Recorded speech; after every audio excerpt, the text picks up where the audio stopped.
Hey guys, and welcome back to another classic gold farming video.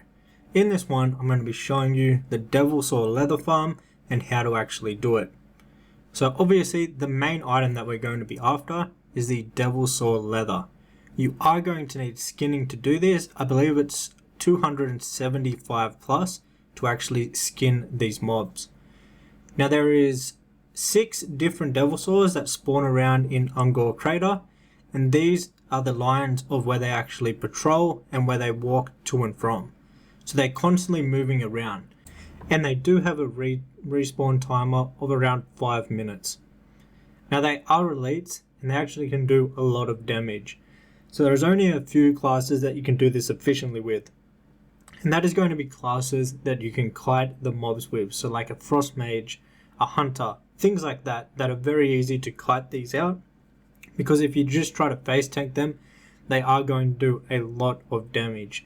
And they do have a lot of health. As you can see right here, they have a lot of health. And when they hit you, they do hit very hard. So if you're a mage, this is how I recommend doing it. Is speccing into frost and basically just frost bolting them and then kiting them and rinse and repeating that process. And you can actually kill them without taking any damage if you kite them correctly. They also have a knockback, as you see just there, which can help you actually when you're kiting them. It will knock you back a bit, but it does do a lot of damage. Now, some of the time, especially if you're on a PvP server, there is going to be some competition when it comes to farming these. That is just part of this farm, and it's one of the reasons why the leather is worth so much. Now, obviously, the leather is used to make the Devil Saw armor pieces, which are very, very good in the early phases of classic World of Warcraft, and these can sell for a lot of gold. At the moment, on the anniversary realms, I've been selling these anywhere from 5 gold all the way up to 15 gold per leather. So they have a really, really good value, and they sell very quickly up on the auction house. But as you can see, you just want to kill the mob, and then you go ahead and skin the mob. Now what I do after this is I basically go and I check each route that I showed on the map at the beginning of the video, and I run along those lines and just to make sure that they are up. You basically want to do that, this way you'll never miss any of the Devil Saws because they are spread out around this zone. But as you can see, here's like the Iron Hide Devil Saw. There's basically a couple versions, but they're pretty much the exact same thing. They have a few different abilities. But they both, well, there's actually, I believe, 3 of them. They all can be kited, just like any of them.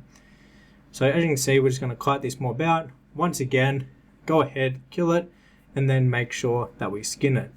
Now, I would recommend being careful after you've killed the mob and looted the mob.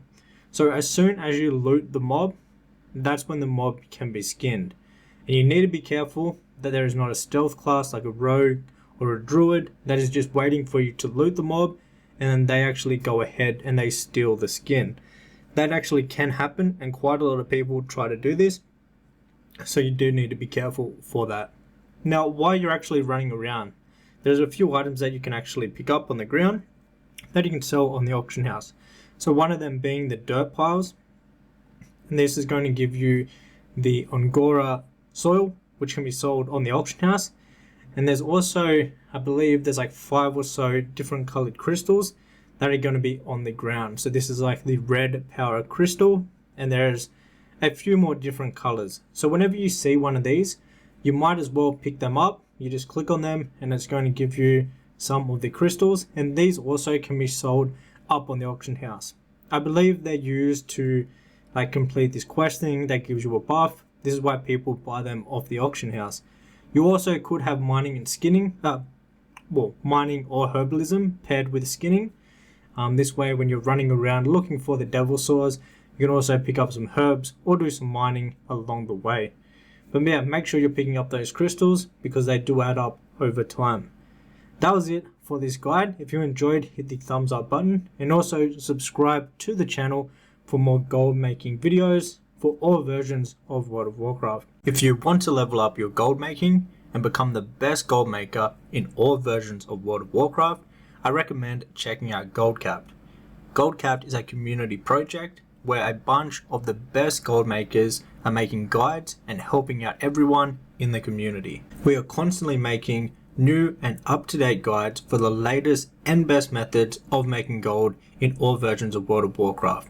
We have live price data on the website and inside the guides, so you always know if a farm is worth doing at a certain time.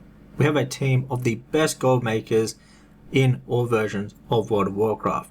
The team will help you out in the Discord with any questions that you have about making gold in any version of World of Warcraft. So if you want to level up and have the best help possible when it comes to gold making, I recommend signing up to GoldCap today. You can sign up for 1 month or 1 year and save a little bit if you go yearly. There's a bunch of extra perks that you get when becoming a GoldCap member. If you want to sign up now, there will be a link down below in the description box, or you can head over to goldcap.com and become a member today.